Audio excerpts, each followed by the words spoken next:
안녕하세요, 임반장입니다. 지금 날씨가 너무 좋아가지고 제 자리엔 역광이 너무 심해서 영상을 찍으면 얼굴이 너무 뿌옇게 나와가지고 좀 옆자리로 왔습니다. 제가 올해까지 빚을 갚으면 얼추 다 정리가 될 것 같아요. 그래서 제가 30대 때 살아온 얘기, 빚을 어떻게 갚았는지에 대해서 말씀 좀 드려볼게요. 여러분들의 구독, 좋아요는 영상 제작에 큰 힘이 됩니다. 구독, 구독! 제가 2018년도에 코인으로 1억 몇천을 해먹었어요. 정확히 기억은 안 나는데 1억 한 3, 4천 되는 것 같아요. 대부분이 다 빚이었습니다. 그리고 여기 이제 대출에 받고 카드론에 지인들 작게는 몇십만 원, 몇백만 원 이렇게 빌려가지고 코인에 다 몰빵을 했는데 정말 다 말아먹었습니다. 그때 당시에. 리플을 제가 개당 4천 원에 몇천만 원 값씩 샀는데 이게 200원까지 떨어졌으니까 복구가 전혀 불가능한 상황이었거든요. 제가 코인을 여윳돈으로 했으면은 존버라도 할 텐데 빌린 돈이 태반이라 그때 당시 급한 불 끄고 갚을 돈 있으니까 80% 90% 손해봤는데도 손절하고 타던 차가 그때 당시에 제네시스였거든요. 그것도 다 팔아가지고 빚 갚을 거 갚고 바로 노가다를 시작을 했습니다. 그때 죽을 생각은 안 했어요. 아직 젊기 때문에. 그때 제가 30대면 이제 막 중반으로 가는 나이인데 친구들은 다 한창 결혼할 때고 애 낳고 집 산 친구들도 몇 명 있고 그랬는데 저는 그때 당시 빚이 1억이 넘고 일당 12만 원 받으면서 안양의 명학역 그 뒤에 만안구청 뒤쪽에 있는 그 오피스텔 건설 현장에 가서 도시가스 배관 설치를 시작을 했습니다. 처음에 1층 구석에서 파이프 절단기 하나 놓고 이 파이프를 깎는 거예요. 나사산을 만들고 거기다 이제 테프론을 감고 또 지시하면은 몇 센치로 잘라와라 하면 그거 잘라다 주고 저희 사장님이 그때 당시 저희 사수가 용접을 하고 있으면 용접 보조도 해주고 한 일주일을 열심히 하니까 힘든 것보다 재미있다, 용접도 배우고 할만한 것 같더라고요. 그리고 그때 당시 사장님 차가 트럭 빼고 아우디였는데 제가 이제 물어봤죠. 이거 많이 배우면은 이렇게 먹고 살 만큼 벌 수 있냐고 물어보니까 이 일주일에 쉬는 날이 하루여서 그렇지 직장인보다 수입은 훨씬 좋다고 하시더라고요. 그래서 그래 이거다, 이거 해서 빚 갚고 다시 일어나 보자 이런 생각을 했습니다. 근데 한 열흘쯤 일을 했나? 근데 제가 이제 호이스트 타고, 호이스트라는 건 건설 현장에 있는 게 노란색 외벽에 있는 엘리베이터거든요. 그걸 타고 이제 꼭대기층부터 이제 보일러실 자리에 용접할 거 파이프랑 이제 부품들 놓고 막 1층으로 막 내려오고 왔다 갔다 했어요. 근데 그때 사장님이 1층에서 이 스카이차 1톤 스카이차를 불러가지고 외벽에서 이제 용접할 준비를 하시더라고요. 제가 그걸 보면서 보조를 하면서 저거야 나도 충분히 배워서 할 수 있겠다. 오전에 이제 열심히 이게 쉬다 하고 있는데 밥 먹으면서 제가 곰곰이 생각을 해보니까 여기 오피스텔은 꼭대기층이 20층인데 저거 스카이차로는 아무리 생각해도 꼭대기층은 일하기가 불가한 거예요. 그래서 속으로 이게 설마 밧줄 타는 일인가? 밧줄은 페인트 공사만 타는 걸 텐데 속으로 아니겠지 제가 계속 밥 먹으면서 생각을 했는데 제가 뒤에도 말씀드리겠지만 저는 힘든 일이나 더러운 일은 다 합니다. 어차피 사람이 하는 일이라고 생각을 하고 그 일 한다고 죽을 일은 없으니까 다 하는데 제가 고소공포증은 조금 있거든요. 근데 아니나 다를까 점심 먹고 1시부터는 옥상으로 가자고 하시는 거예요. 옥상에서 이제 밧줄 메고 하는 걸 알려주시더라고요. 근데 그때 당시에 무슨 뉴스가 있었냐면은 페인트 공사하시는 분들이 음악을 틀으면서 일을 하는데 낮잠자던 40대가 시끄럽다고 줄을 끊어서 돌아가신 그런 사건이 있거든요.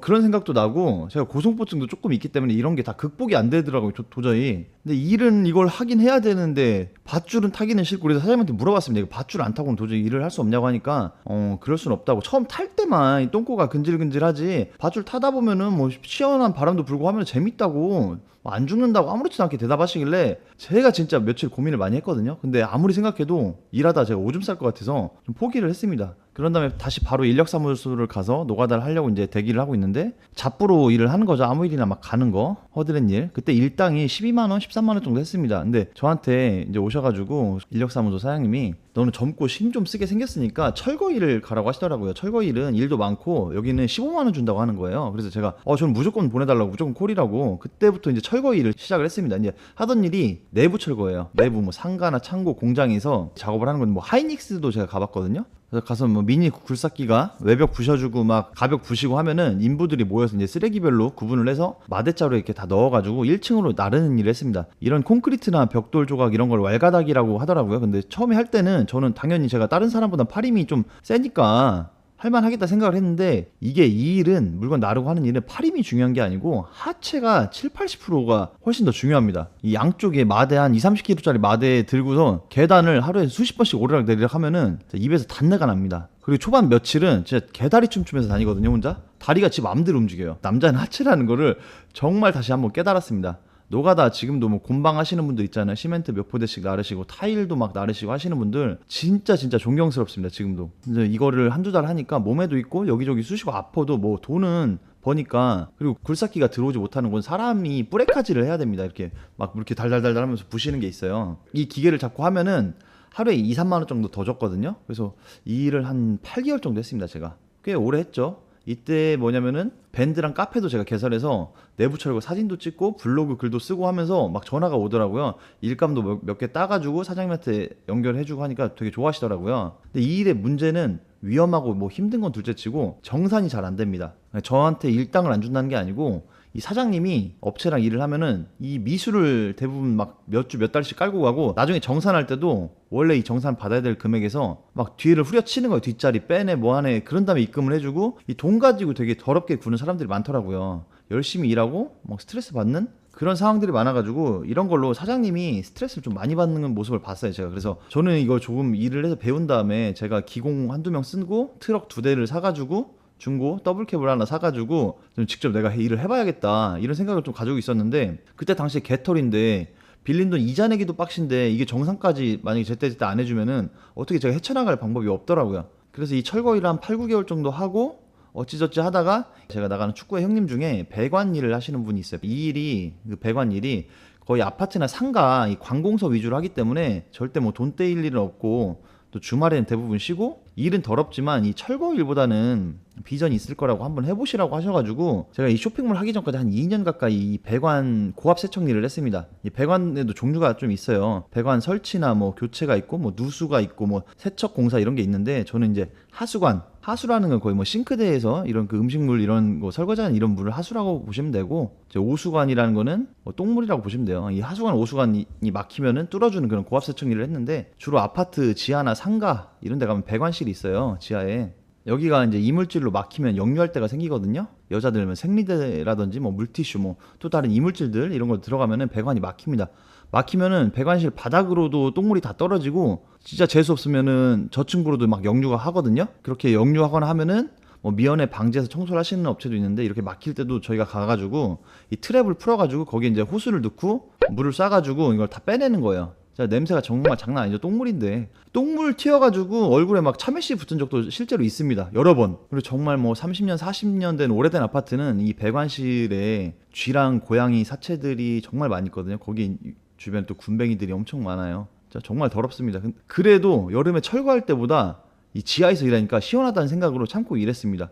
고양이 사체 있어도 옆에서 돗자리 피고 자고 그랬어요. 피곤하니까. 뭐 철거할 때부터 이렇게 일하고 퇴근해서 집에 오면은 샤워하고 저녁 대충 먹고 6시부터 또 10시까지는 배달 일을 했어요. 이때는 코로나 시국이라 한 4시간 열심히 타면은 못해도 7, 8만 원 정도는 벌었거든요. 근데 그러다 이제 택시랑 교통사고가 나는 바람에 뭐 한 일주일 입원하면서 그때 처음으로 저를 유튜브를 많이 봤습니다. 부업으로 배달 말고 뭐 할 수 있는 게 없을까? 근데 다리가 막 다쳐가지고 다 찢어졌거든요. 그래가지고 유튜브를 막 검색해서 부업으로 뭘 하면 좋을까 하다가 신사임당 채널 보고 여기까지 오게 된 거예요. 그때 이제 이걸 하면서 구매 대금 매출이 좀 올라올 때 정신 차리고 이 일을 진짜 열심히 했어야 되는데 매출이 한 2, 3천 막 그 정도 나올 때쯤에 또 거만하게 이걸로 뭐 충분히 돈 벌 수 있겠구나. 근데 빚 갚기는 쉽지 않겠다. 뭐 이거 해서 언제 빚 갚냐. 빨리 코인해서 다시 해서 코인으로 털어버리자는 미친 또 모질한 생각을 하게 됩니다. 이때 내가 코인에서 잃은 거는 뭐 빗썸, 업비트 이런 것만 해서 돈을 잃은 거다. 선물을 안 해서 그런 거였다. 이런 뭐 병신 같은 생각을 하고 선물 공부를 되게 했습니다. 유튜브로. 차트 공부 막 얼리어트, 파동 이론, 5분봉, 3틱룰 막 이런 쓸데없는 거 막 그런 거를 밤새 공부했던 것 같아요. 코인은 24시간 돌아가니까 차트를 하루 종일 하나 화면에 켜놓고 저는 모니터가 쇼핑몰이니까 듀얼 모니터잖아요. 한쪽은 무조건 차트만 켜놓고 그 헛지랄을 했습니다. 선물은 근데 오래전에 2018년에 했던 거랑은 비교가 안 되더라고요. 무슨 돈이 부루마블 게임하듯이 녹아서 없어지더라고요. 무조건 청산당한다고 하는데 청산 문자가 엄청 많이 와요. 이때는 한두 달 만에 몇 천만 원 해본 것 같습니다. 이때 이후로 뭐 제가 주식 차트는 뭐 간간히 봐도 코인은 쳐다도 안 봅니다. 뭐 할 돈도 없고요. 뭐 비트코인 1억을 가든 2억을 가든 저랑은 이제 코인은 인연이 아니라고 그렇게 생각을 하고 쳐다도 안 보고 있습니다. 아무튼 이렇게 병신짓거리 해가지고 30대를 다 보냈습니다. 2억 가까운 빚을 졌는데 뭐 올해까지 열심히 갚으면 다 털 것 같거든요. 근데 억대 매출이 나오는데 왜 이 빚 갚는데 6년이나 뭐 걸렸냐 말하실 수 있는데 구매덱만 해서 매출이 많이 나왔으면 갚았을 거예요. 근데 저 같은 경우는 구매덱 매출은 계속 줄고 있고 이제 사입을 하는데 사입하려면 또 목돈이 많이 들어가고 그만큼 여유있게 재고 확보도 해야 되고 현금 흐름도 만들어야 되고 또 제가 솔직히 말씀드리면 매출이라는 게 항상 유동적인 거지 계속 우상향하는 게 아닙니다. 또 얼마 벌면은 버는 만큼 저 진짜 개털로 없이 살았던 사람이 좀 돈 벌기 시작하면은 솔직히 안 하던 외식도 좀 하고 놀러도 다니고, 또 저는 아기가 있다 보니까 항상 집에만 있기가 쉽지가 않습니다. 제가 태어날 때 항상 집에만 있었거든요. 항상 12개월 미만 무료, 뭐 24개월 미만 무료 이런 데만 찾아가서, 요즘에는 주말만 되면 어디 데리고 가서 뭐 구경시켜주고 같이 뭘 보여주고 하려고 하거든요. 부모 마음이라는 게 내 자식을 1등으로 키울 수는 없어도 남들이 하는 만큼 해주자는 그런 심정은 다 똑같잖아요. 아무튼 오늘은 제가 지난 30대를 돌아보면서 영상을 찍어봤습니다. 제 친구들은 40이고 저는 뭐 빠른 년생이라 39살인데, 가난하고 고졸인 제가 할 수 있으면 여러분도 다 할 수 있습니다. 지금 당장 뭐 빚이 얼마 있다고 낙담하고 뭐 죽네 마네 하지 마시고, 무슨 일을 시작을 하실 때 이 일이 내가 진짜 빠르게 오너가 될 수 있는지 없는지를 판단해서 하시면은 다 극복을 하실 수 있습니다. 화이팅입니다.